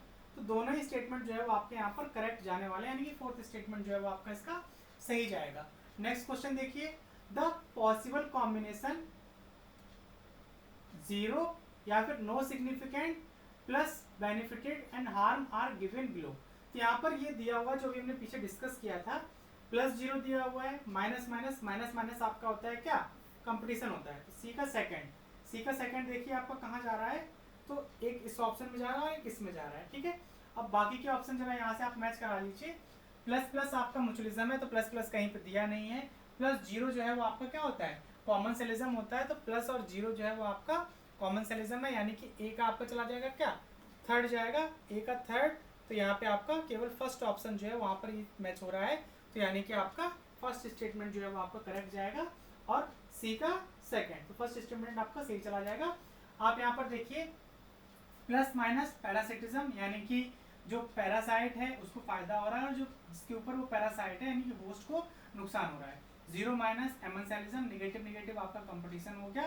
Plus minus जो है वो predation हो गया, यानी कि pray जो होता है उसको नुकसान होता है और प्रेडेटर को फायदा होता है। 0-0 न्यूट्रलिज्म है, ना किसी को फायदा ना किसी को कोई नुकसान। प्लस माइनस हर्बीवोरी, जो हर्बीवोर है उनको फायदा हो रहा है और जो प्लांट है हर्बीवोरस प्लांट उनको नुकसान होता है। Plus minus parasitoidism. ठीक है, तो यहाँ पे आपका करेक्ट आंसर जो है वो फर्स्ट चला जाएगा। नेक्स्ट क्वेश्चन देखिए, which of the following statement is correct, ये आपसे पूछा गया है। Each trophic level has a certain mass of living material at a particular time called a standing state. तो देखिए दो चीजें होती है, एक स्टैंडिंग स्टेट होता है, एक स्टैंडिंग क्रॉप होता है। देखिए स्टेट मतलब जब मर जाता है आदमी तो सीधा खड़ा रहता है। ठीक है, तो इस तरह से आप याद रख सकते हैं कि जो स्टेट वो है कंडीशन, वो इनऑर्गेनिक मॉलिक्यूल की है, वो मूव नहीं कर सकते। और जो क्रॉप होता है, क्रॉप मतलब फसल जो होती है वो लहराती रहती है और लहराएगा वही जो लिविंग होगा। तो इस तरह से आप याद रख सकते हैं कि जो स्टैंडिंग क्रॉप है ये आपका लिविंग ऑर्गेनिज्म है और जो आपका स्टैंडिंग स्टेट है वो इनऑर्गेनिक न्यूट्रिएंट है। तो यानी कि आपसे पूछा था, करेक्ट स्टेटमेंट पूछ रहा है। तो standing crop is the measured as the mass of living organism और the number in a unit area. तो ये स्टेटमेंट आपका सेकंड ऑप्शन सही जाएगा, बाकी के ऑप्शन जो है वो आपके गलत जाने वाले हैं।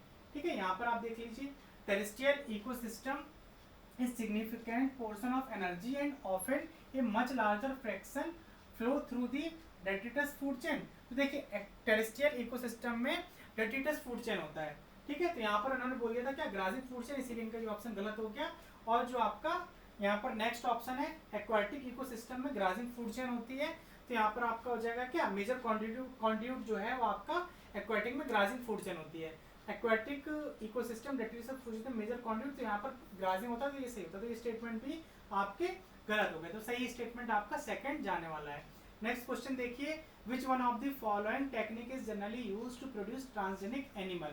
तो कह रहा है कि कौन सी टेक्निक जो है वो ट्रांसजेनिक एनिमल जो है वो प्रोड्यूस करने में यूज की जाती है। आपको एक पॉइंट और याद रखना है कि कई बार क्या होता है कि यहाँ पर इतने सारे क्वेश्चंस होते हैं और दिमाग में बहुत सारी चीजें चल रही होती हैं। अगर आपको लगता है कि किसी क्वेश्चन का आंसर जो है वो गलत दे दिया गया है या गलत मार्क हो गया है, तो आप उसको कमेंट सेक्शन में कमेंट कर दीजिए। जैसे ही हम उसको देखेंगे तो आपको करेक्ट एक्सप्लेनेशन है या आप गलत सोच रहे हैं या हमने गलत मार्क कर दिया है, तो उसको वहाँ पर हम कमेंट सेक्शन में कमेंट कर देंगे। लेकिन कमेंट करके रिप्लाई करना या फिर उसको नोटिस कराना ये आपकी नैतिक जिम्मेदारी बनती है। यहाँ पर देखिए which of the following technique is used generally produce transgenic animal. तो ट्रांसजेनिक एनिमल में कौन सी टेक्निक जो है वो यूज की जा रही है ये आपसे पूछा जाएगा। तो ट्रांसजेनिक एनिमल क्या होते हैं पहले आप उसको समझ लीजिए। तो transgenic animal are produced by introducing a foreign gene card, उसको नाम देते हैं क्या ट्रांसजीन, उसको इंटीग्रेट करते हैं into genome of an animal. This is typically achieved through micro injection of DNA into pronucleus of a fertilized egg by using embryonic stem cell. These methods allow for creation of animal with specific genetics modification that can be passed on their offspring। तो यानी कि कोई एक organism है उसके अंदर बाहर से कोई आप जीन डाल रहे हैं, उसको ट्रांसजेनिक के नाम से जाना जा रहा है। तो ये कैसे अचीव किया जाएगा, तो देखिए यहाँ पर क्या किया जा रहा है, फर्टिलाइज्ड ओवम है, तो यहाँ पर ये डीएनए है, इसको जीन भी कह सकते हैं, ये इसके अंदर इंट्रोड्यूस कर दिया गया और इसको बाद में फिर इस माउस के अंदर भेज दिया गया। तो ये आपका इसका करेक्ट आंसर जो है वो जाएगा desired DNA micro injected into fertilized egg followed by implantation of the embryo in the foster mother। तो फोर्थ स्टेटमेंट जो है वो आपका यहाँ पर सही जाएगा, ठीक है।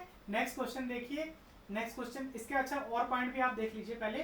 तो DNA micro injection A widely used and effective technique for producing transgenic animals.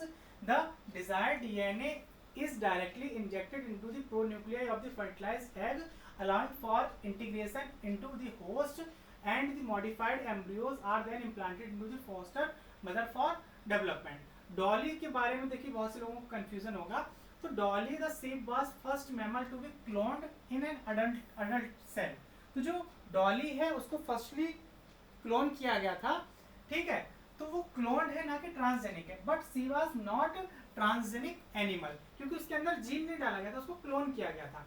Dolly was created through somatic cell nuclear transfer where a nucleus from an adult cells was inserted into a enucleated egg cell not by inserting a foreign gene। वहाँ पर कोई भी foreign gene को insert नहीं किया गया था। A transgenic animal has a foreign gene deliberately inserted into the its genome। तो ये चीज आपको ध्यान में रखनी है। अभी आगे इससे रिलेटेड एक क्वेश्चन और आने वाला है, तो अगर आप ये वाला कॉन्सेप्ट लेकर चलेंगे तो दोनों ही क्वेश्चन जो है वो आपके यहाँ पर गलत हो जाएंगे। नेक्स्ट क्वेश्चन देखिए, who among the following was the first to culture anther to obtain haploid embryo in Datura इनॉक्सिया।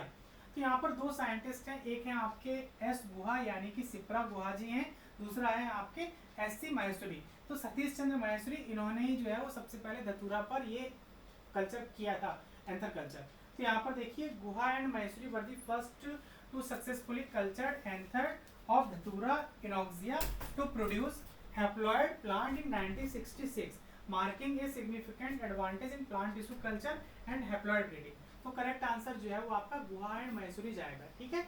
Next question देखिए, with regard to human insulin choose the correct option. आपसे पूछ रहा है कि जो ह्यूमन इंसुलिन के रिस्पेक्ट में कौन सा जो है वो आपका करेक्ट आंसर जाएगा। तो देखिए जो आपका ह्यूमन इंसुलिन होता है उसमें आपके दो पॉलीपेप्टाइड होती हैं फंक्शनल इंसुलिन में, ए और बी के बारे में आपने सुना होगा, लेकिन जो प्रो इंसुलिन होता है इससे फाइनली इंसुलिन बनता है उसमें एक सी पॉलीपेप्टाइड भी होती है। तो यहाँ पर देखिए आपका ये एक्सॉन है, ठीक है, exon 1, exon 2, exon 3 single peptide है, बीटा चेन है, सी पेप्टाइड और ए चेन है।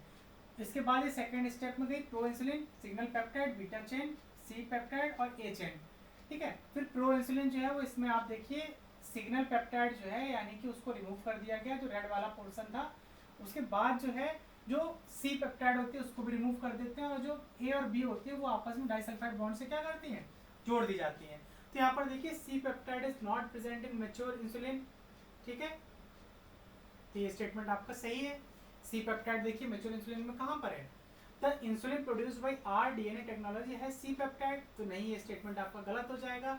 आपसे पूछ रहा है correct statement, the pro insulin has C peptide, तो प्रो इंसुलिन में देखिए सी पेप्टाइड है, तो ये स्टेटमेंट आपका क्या है, सही है। A peptide and B peptide of insulin are interconnected by disulphide bond, तो हाँ दोनों आपस में एक दूसरे से डाइसल्फाइड बॉन्ड से मिल रहे हैं, तो इसमें आपका करेक्ट आंसर जो है वो आपका ए, सी और डी चला जाएगा। थर्ड ऑप्शन जो है वो आपका यहाँ पर करेक्ट जाने वाला है, बी ऑप्शन जो है वो हमारा गलत है। नेक्स्ट क्वेश्चन देखिए, find out the incorrect statement of RNA interference. कह रहा है आरएनए इंटरफेरेंस के रिस्पेक्ट में आपसे पूछ रहा है कि कौन सा स्टेटमेंट जो है वो आपका इनकरेक्ट जाने वाला है, ठीक है। चलिए, तो यहाँ पर देखिए आरएनए आई के बारे में आप समझ लीजिए, तो ये डबल स्ट्रैंडेड डीएनए होता है, यहाँ पर ड्रोसा न्यूक्लियस के अंदर प्रोसेस करेगा इसको, ठीक है। तो लॉन्ग डबल स्ट्रैंडेड आरएनए, यहाँ पर डीएनए नहीं आरएनए की बात की है, double stranded RNA is produced in nucleus by Drosha RNase enzyme है, the resulting shorter double stranded RNA is exported to the cytoplasm, उसके बाद इनको साइटोप्लाज्म में भेज दिया जाएगा। तो न्यूक्लियस में ड्रोसा प्रोसेस करता है और साइटोप्लाज्म में डाइसर प्रोसेस करता है, ठीक है। Double stranded RNA is exported to the cytoplasm bind to Dicer and cleave into small fragment, उसके बाद इसको छोटे छोटे टुकड़ों में तोड़ दिया जाएगा, जिसको हम लोग siRNA या फिर स्मॉल इंटरफेरिंग आरएनए कहते हैं, या फिर माइक्रो आरएनए कहते हैं, जो 21 से 25 बेस पेयर का रहेगा। mRNA और siRNA में क्या डिफरेंस है, वो जब मॉलिक्यूलर बायोलॉजी प्लेलिस्ट जो चल रही है उसमें आपको डिटेल में डिस्कस किया जाएगा, ठीक है। तो यहाँ पर आप देखिए siRNA बना, siRNA रिस्क कॉम्प्लेक्स के साथ में ऐड होता है और इसका एक स्ट्रैंड को रिमूव कर दिया जाएगा। फिर जिस आरएनए को सप्रेस करना है या डिग्रेड करना है, mRNA मेनली सप्रेशन में पार्टिसिपेट करते हैं और siRNA जो है वो डिग्रेडेशन में पार्टिसिपेट करते हैं। तो ये जो रिस्क और जो आरएनए का कॉम्प्लेक्स था वो mRNA के साथ बाइंड करेगा और इसको छोटे छोटे टुकड़ों में क्लीव कर दिया जाएगा। तो द siRNA और mRNA is recruited bye risk bind, तो वही चीज यहाँ पर थ्योरी में लिखा हुआ है, आपके साथ में डिस्कस कर दिया गया है। अब आप देखिए sense and antisense RNA being complementary to each other form double stranded RNA, तो यानी कि एक सेंस है और एक आपका कौन सा है कॉम्प्लीमेंट्री, तो ये आपके आपस में कॉम्प्लीमेंट्री बनाते हैं, ठीक है। Risk lead to gene silencing and risk interference, तो ये भी आपका सही है। RNA interference technique is used to develop BT cotton, it is naturally occurring cellular process to regulate gene expression, तो ये स्टेटमेंट भी आपका सही है। इनकरेक्ट स्टेटमेंट जो है वो आपका यहाँ पर थर्ड जाएगा, BT cotton is developed using genetic engineering, तो बीटी कॉटन जो है वो आपका जेनेटिक इंजीनियरिंग से डेवलप किया गया था, ना कि आरएनए से। तो BT cotton was first developed by Monsanto company थी, उनके द्वारा ये डेवलप किया गया था, ये क्वेश्चन भी आपसे पूछा जाता है, ठीक है। Through a joint venture with the Indian seed company Mahyco, it was first commercialised in India 2002। The technology involves inserting a gene from the soil bacteria Bacillus thuringiensis, इसी का बी ले लिया गया और इसका टी ले लिया गया, इसी को बीटी कॉटन नाम दे रहे हैं, ठीक है। तो इसको क्या किया गया, जो ये जीन था बैक्टीरिया से लिया गया था उसको उसके प्लांट में इंसर्ट कर दिया गया, ठीक है, कॉटन प्लांट में इंसर्ट कर दिया गया, जिसकी वजह से जो इंसेक्ट्स जब उसको खाते थे तो उनकी डेथ हो जाती थी। तो इसी तरह से ये प्लांट को डेवलप किया गया था और ये जेनेटिक इंजीनियरिंग के थ्रू था, ना कि आरएनए आई के थ्रू। तो करेक्ट आंसर जो है वो आपका यहाँ पर थर्ड जाएगा, आपसे पूछा था इनकरेक्ट कौन सा है, ठीक है, थर्ड जो है वो इनकरेक्ट है। नेक्स्ट क्वेश्चन देखिए, in nature restriction endonuclease are present in, कह रहा है कि नेचर में रिस्ट्रिक्शन एंडोन्यूक्लियस जो है वो कहाँ पर प्रेजेंट होते हैं, तो यहाँ पर जो आपके बैक्टीरिया और जो आर्की बैक्टीरिया होते हैं वहाँ पर आपके रिस्ट्रिक्शन एंडोन्यूक्लियस पाए जाते हैं, जो क्या करते हैं, restriction endonuclease is a enzyme that cleave DNA at specific recognition site in nature, they are primarily found in bacteria where they serve as defense mechanism against invading foreign DNA, particularly from bacteriophages, तो ठीक है, virus infected cells. तो यहाँ पे correct answer जो है वो आपका बैक्टीरिया चला जाएगा, ठीक है। नेक्स्ट क्वेश्चन देखिए, in gene therapy of adenosine deaminase ADA deficiency that patient require periodic infusion of genetically engineer lymphocyte because, तो कह रहा है कि एडीए की डिफिशियंसी हुई है किसी इंडिविजुअल में, तो उसको पीरियोडिकली जेनेटिक इन्फ्यूजन करना पड़ता है लिम्फोसाइट्स का। क्यों? कि आपसे क्वेश्चन में पूछा गया है। सॉरी। तो यहाँ पर देखिए पहले एडीए डिफिशियंसी क्या है। तो ADA deficiency is a genetic disorder where the body does not produce enough of the enzyme adenosine deaminase. तो बॉडी जो है वो जब इनफ एडेनोसिन डीएमिनेज नहीं बना पाती है तो उसमें क्या करते हैं कि इसको बाहर से भेजा जाता है, which is crucial for a healthy immune system, जो हेल्दी इम्यून सिस्टम के लिए बहुत जरूरी है। दिस डिफिशियंसी लीड टू, इस अगर एडी की कमी हो जाती है तो उसकी वजह से डिजीज हो जाती है, इसका नाम है SCID, severe combined immunodeficiency, making individual highly susceptible to infection, जिसकी वजह से कोई इंडिविजुअल जो है वो किसी इन्फेक्शन के अगेंस्ट में हाईली ससेप्टेबल हो जाता है। तो यहाँ पर देखिए gene therapy for adenosine deaminase deficiency involve introducing a functional copy of ADA gene into a parental cell of the correct the genetic defect that cause the disease. तो इसमें क्या करते हैं, उस सेल के अंदर एडीए जीन को insert किया जाता है, जैसा कि हमने अभी वहां पर डिस्कस किया था। ठीक है, तो this type typically done using the modified viruses, इसमें रेट्रोवायरसेस की हेल्प ली जाती है जीन को डिलीवर करने के लिए लिम्फोसाइट्स में। तो अब देखिए यहाँ पर क्या है, आपसे पूछा गया था कि प्रोलॉन्ग इन्फ्यूजन करना पड़ता है, क्यों? तो genetically engineered lymphocyte are not immortal. तो जो यहाँ पर जो सेल यूज की जा रही है वो इमोर्टल नहीं है, वो कुछ समय बाद मर जाएंगी। तो अगर मर जाएंगे तो फिर से उसको देना पड़ेगा लिम्फोसाइट, अगर नहीं देंगे तो SCID होने के चांसेस बढ़ जाएंगे। तो इसलिए क्योंकि वो सेल्फ लाइफ उनकी कम है, वो जब मर जाती हैं 120 दिन के बाद लिम्फोसाइट जो है वो मर जाती है। ये आपको पता होगा, इम्यूनोलॉजी पढ़ेंगे तो वहाँ पर डिटेल में डिस्कस किया जाएगा। तो इसलिए उनको प्रोलॉन्ग जो है वो इन्फ्यूजन करना पड़ता है। यहाँ पर आप देख लीजिए Bactrian carrying plasmid cloning human gene ADA gene critically disabled retrovirus, इसको क्लोन किया और इसके बाद में इसको इस बच्चे के अंदर जो है वो ट्रांसफ्यूज करा दिया गया। तो करेक्ट स्टेटमेंट जो है वो आपका यहाँ पर फर्स्ट आंसर जाने वाला है। नेक्स्ट क्वेश्चन देखेंगे, विच of the following is not an example of transgenic organism. कह रहे हैं कि कौन सा ऑर्गेनिज्म जो है वो ट्रांसजेनिक ऑर्गेनिज्म का एग्जांपल नहीं है। आपको 10 सेकंड का समय दे रहा हूँ, करेक्ट आंसर जो है वो आप यहाँ पर बता दीजिए।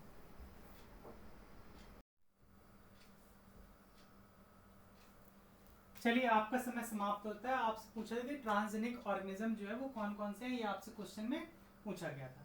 तो यहाँ पर आप देख लीजिए, तो सबसे पहले पॉली की बात करेंगे, ये आपका ट्रांसजेनिक सीप थी। ठीक है, इसके अंदर जो है वो ह्यूमन फैक्टर 9 जो है वो इन्वॉल्व किया गया था या इंट्रोड्यूस किया गया था।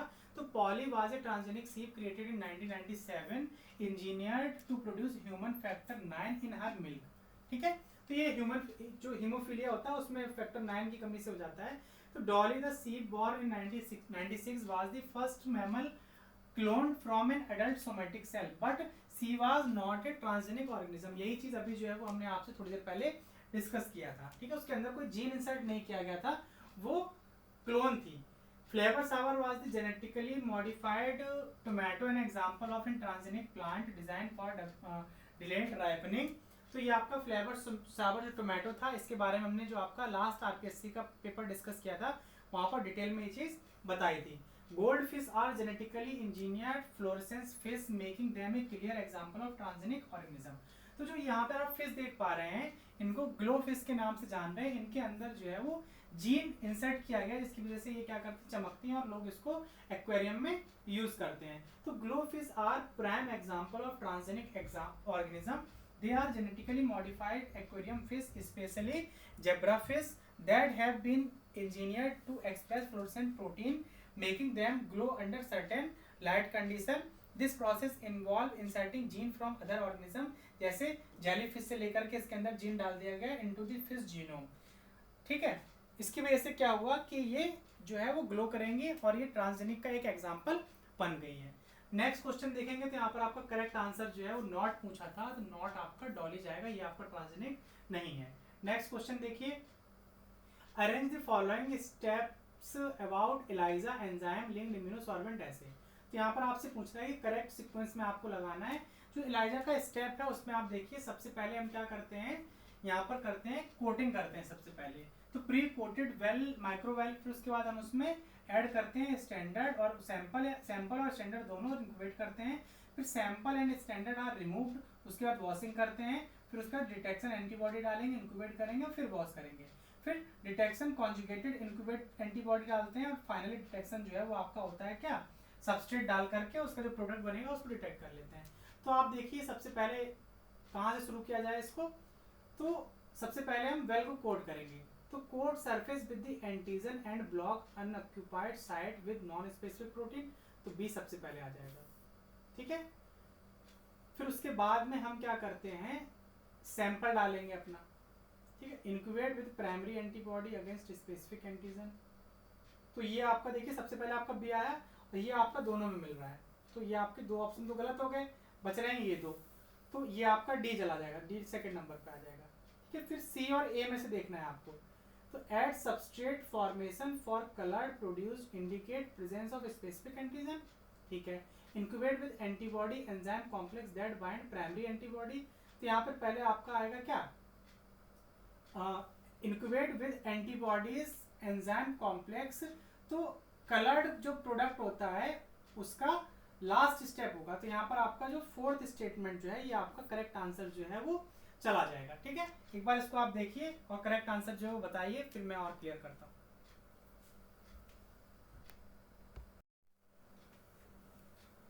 चलिए आपका समय जो है वो समाप्त होता है। तो देखिए सबसे पहले हम क्या करते हैं कि प्लेट को कोट करते हैं, कोट करने के बाद में हम अगले दिन जो है वो उसमें सबसे पहले अपना जिस एंटीजन को हमें डिटेक्ट करना है, जो सैंपल है, सैंपल हम डालते हैं या फिर स्टैंडर्ड बनाते हैं। स्टैंडर्ड बनाने के बाद प्राइमरी एंटीबॉडी डालते हैं, फिर उसको वॉश करेंगे, फिर उसमें सेकेंडरी एंटीबॉडी डालते हैं, सेकेंडरी एंटीबॉडी डालने के बाद में जो सबस्ट्रेट होता है वो डालते हैं, सबस्ट्रेट डालने के बाद वो प्रोडक्ट में कन्वर्ट कर देगा, और उसके बाद में हम फिर उसकी क्या करते हैं, रीडिंग ले लेते हैं। तो यहाँ पर आपका करेक्ट आंसर जो है वो फोर्थ ही जाएगा, रीडिंग जो है वो सबसे बाद में ली जाती है, यानी कि जो आपका सी ऑप्शन है, at substrate formation of colour produce indicate presence of specific antigen, तो ये आपका लास्ट स्टेप होता है, तो सी आपका चला जाएगा, यानी कि फोर्थ ऑप्शन जो है वो आपका सही जाएगा। नेक्स्ट क्वेश्चन देखिए, इसमें आपसे पूछा है which of the following law stated that the proportion of incident radiation absorbed by a given sample is independent of the intensity of the incident radiation। तो जो हम लोग इंटर में थे तो वहाँ पर हम लोग बियर्ड लैम्बर्ट लॉ पढ़ते थे, तो यहाँ पर आप देख लीजिए जो बियर्ड लैम्बर्ट लॉ है उसको बियर्ड लैम्बर्ट लॉ के नाम से भी जाना जाता है। When combined with bears law, तो बियर का लॉ अलग था, लैम्बर्ट का अलग था, दोनों को मिला देंगे तो बियर्ड लॉ लैम्बर्ट लॉ बनता है। That fraction of incident light absorbed by a medium is independent of the intensity of the incident light but depend on the path length and nature the absorbing medium, this aligned with the description in the question। तो यहाँ पे आपका जो ये है ये जो description दिया हुआ है आपके क्वेश्चन में, तो ये आपका बियर्ड लैम्बर्ट लॉ से मैच करता है, तो यहाँ पे करेक्ट आंसर जो है वो आपका सही चला जाएगा, फर्स्ट ऑप्शन, ठीक है। बाद में जो स्नेल्स लॉ है, ठीक है, और रमन्स लॉ है, फिक्स लॉ है, ये आप जरा देख लीजिए। तो describe the relationship between angle of incidence and reflection of light passes through a boundary between two different isotropic media, तो ये आपका स्नेल्स लॉ हो गया। Raman's law refer to Raman effect which is the inelastic scattering of photons by matter resulting in a changes in the light wavelength। Fick's law जो है describe diffusion specifically the movement of molecule from an area of higher concentration to an area of lower concentration। तो ये बाकी के law हो गए। Next question देखिए, full form of HPLC। HPLC का फुल फॉर्म जो है वो आपका होता है क्या, हाई परफॉर्मेंस लिक्विड क्रोमेटोग्राफी। तो यहाँ पर करेक्ट आंसर जो है वो आपका हाई परफॉर्मेंस लिक्विड क्रोमेटोग्राफी जो है आपका बी ऑप्शन जो है वो करेक्ट चला जाएगा। नेक्स्ट क्वेश्चन देखिए, इसमें आपसे पूछा है what is the role of SDS in SDS PAGE. तो हमने जब आपको आरपीएससी 2022 वाला क्वेश्चन पेपर डिस्कस किया था तो वहां पर बताया था कि एसडीएस जो होता है वो आपका डीनेचुरेटिंग एजेंट होता है और ये नेगेटिव चार्ज प्रोवाइड कराता है। तो फर्स्ट स्टेटमेंट जो है वो आपका यहाँ पर करेक्ट जाएगा, एसडीएस जो है वो नेगेटिव चार्ज प्रोवाइड कराता है प्रोटीन मॉलिक्यूल को और डीनेचर करने का काम भी करता है क्योंकि ये एक डिटर्जेंट होता है।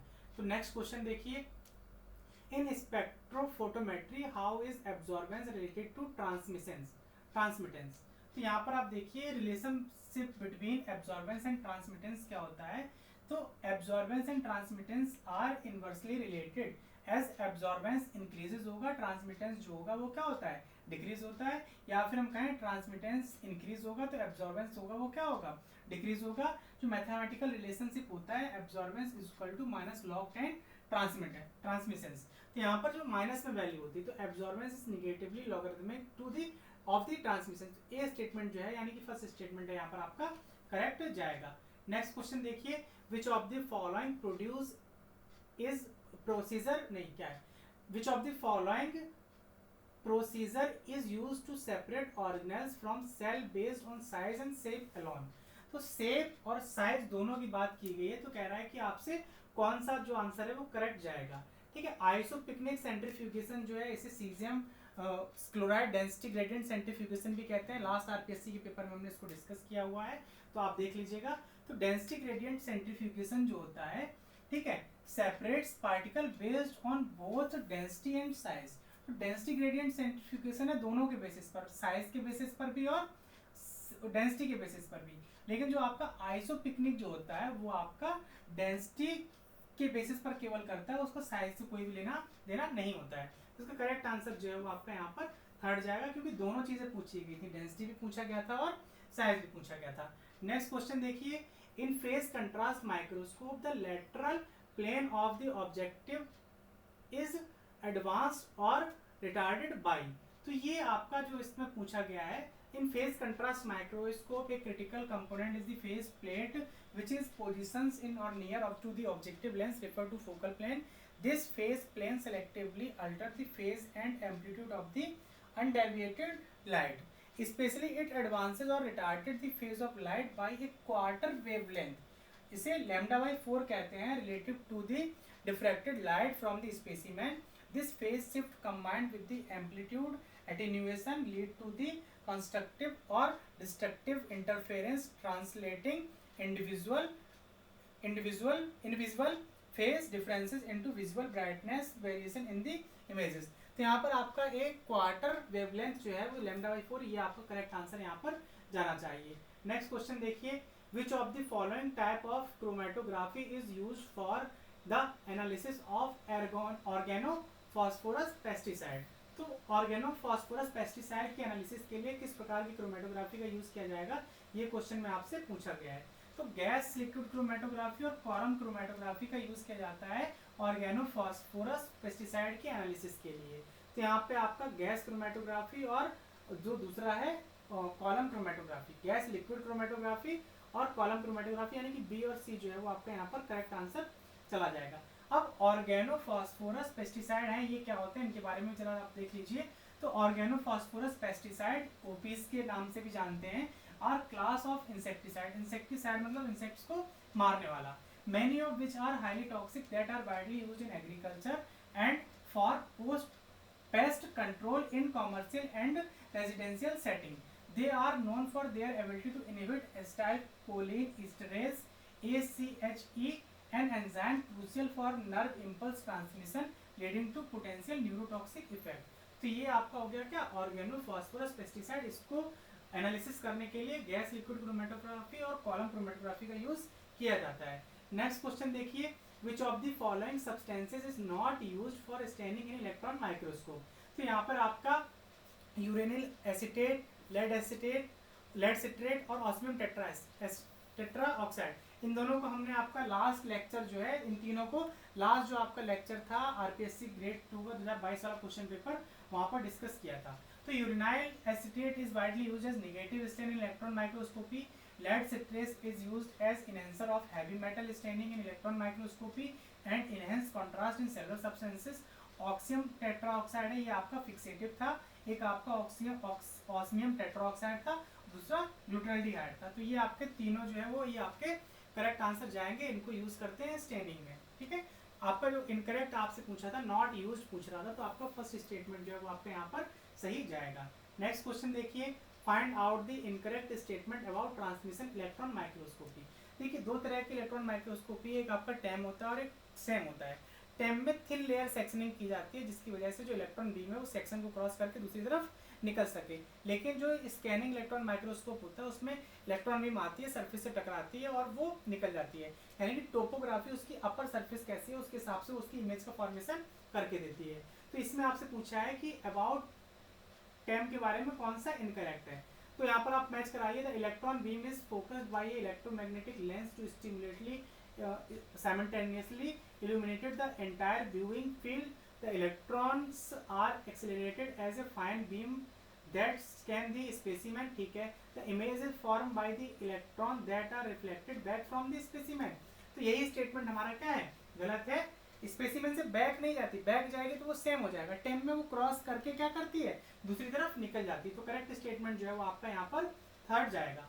नेक्स्ट क्वेश्चन देखिए, इसमें आपसे माइक्रोस्कोपी से पूछ लिया गया और मैचिंग करानी है। ठीक है, फेस कंट्रास्ट माइक्रोस्कोप है, डार्क फील्ड माइक्रोस्कोप है, टेम है और नीचे आपका सेम दिया हुआ है। देखिए यहाँ पर phase contrast microscopy use differences in the refractive index of cell from their surrounding medium. Phase contrast microscopy convert phase shift in light phases through a transparent specimen into brightness changes in the images, allowing visual of unstained living cells by exploiting differences in the refractive index. तो देखिए face contrast microscopy के बारे में दो तीन चीजें आपको याद रखनी है। पहला क्या कि इसमें हम लोग लाइव ऑर्गेनिज्म को देख सकते हैं। ठीक, दूसरा जो है यहाँ पर लाइट जो है वो फेस शिफ्ट की वजह से देखा जा रहा है। ठीक है, तो यहां पर आप देखिए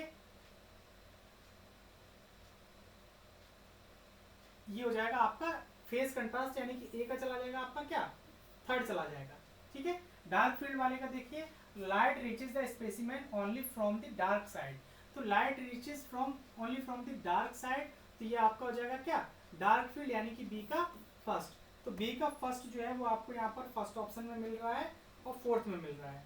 ठीक, कहाँ पर मिल रहा है, फोर्थ में। और ए का जो है ए का थर्ड जो है वो आपको यहाँ पर, अच्छा ए का आपको मैच कराना है थर्ड के साथ में और बी का जो है वो आपका फर्स्ट के साथ में। तो ए का थर्ड और बी का फर्स्ट, यानी कि फोर्थ स्टेटमेंट जो है वो आपका यहाँ पर करेक्ट ऑप्शन जाना चाहिए। बाकी के ऑप्शन भी जरा हम देख लेते हैं। तो टेम की बात करते हैं पहले। Transmission electron microscopy use high vacuum and can achieve maximum of 0.1 nm resolution. Transmission electron microscope are uses a beam of electrons transmitted through a specimen to form a image, require a high vacuum and offering very high resolution. तो यहाँ पर देखिए टेम के बारे में क्या जाएगा, uses high vacuum and can achieve 0.1, तो सी का चला जाएगा आपका क्या, सेकंड। तो सी का सेकंड देखेंगे केवल आपका फोर्थ ऑप्शन में जा रहा है। तो इस तरह से करेक्ट आंसर जो है वो आपका यहाँ पर फोर्थ चला जाएगा। नेक्स्ट क्वेश्चन की तरफ हम देखते हैं। यहाँ पर आप स्कैनिंग इलेक्ट्रॉन माइक्रोस्कोपी के बारे में भी जरा देख लीजिए। तो make uses of secondary and back scattered electrons for image formation. Scanning electron microscope produces images bye scanning. तो यहाँ पे सैंपल की जो है वो स्कैनिंग की जाती है जिसकी वजह से उस इमेज का फॉर्मेशन होता है। तो इस तरह से आज के इस लेक्चर में हमने टोटल डिस्कस कर लिए हैं आपके आरपीएससी ग्रेड 1 बायोलॉजी का 2025 का जो क्वेश्चन पेपर था उसका डिटेल डिस्क्रिप्शन लिया है हमने, ताकि अगली बार आप एग्जाम देने जाएं तो आपको यहाँ से क्वेश्चन जो है वो 8 से 10 क्वेश्चन जो है वो मिनिमम रिपीट में मिलते हैं और कॉन्सेप्ट जो है वो आपको जनरली देखने को मिलेंगे। नेक्स्ट वीडियो में हम पार्ट 2 डिस्कस करेंगे जिसमें बचे हुए 50 क्वेश्चन हम डिस्कस करेंगे। और अगर ये वीडियो आपको पसंद आया तो आप इसे लाइक करिए। अगर अभी तक चैनल को सब्सक्राइब नहीं किया हुआ है तो चैनल को सब्सक्राइब कर लीजिए। इसका पीडीएफ आप हमारे ऐप पर जाकर के देख सकते हैं। ऐप का लिंक आपको वीडियो के डिस्क्रिप्शन में मिल जाएगा। तो जल्दी मिलेंगे हम नए अपडेट के साथ में, तब तक के लिए आप हमारे साथ जुड़े रहिए। धन्यवाद।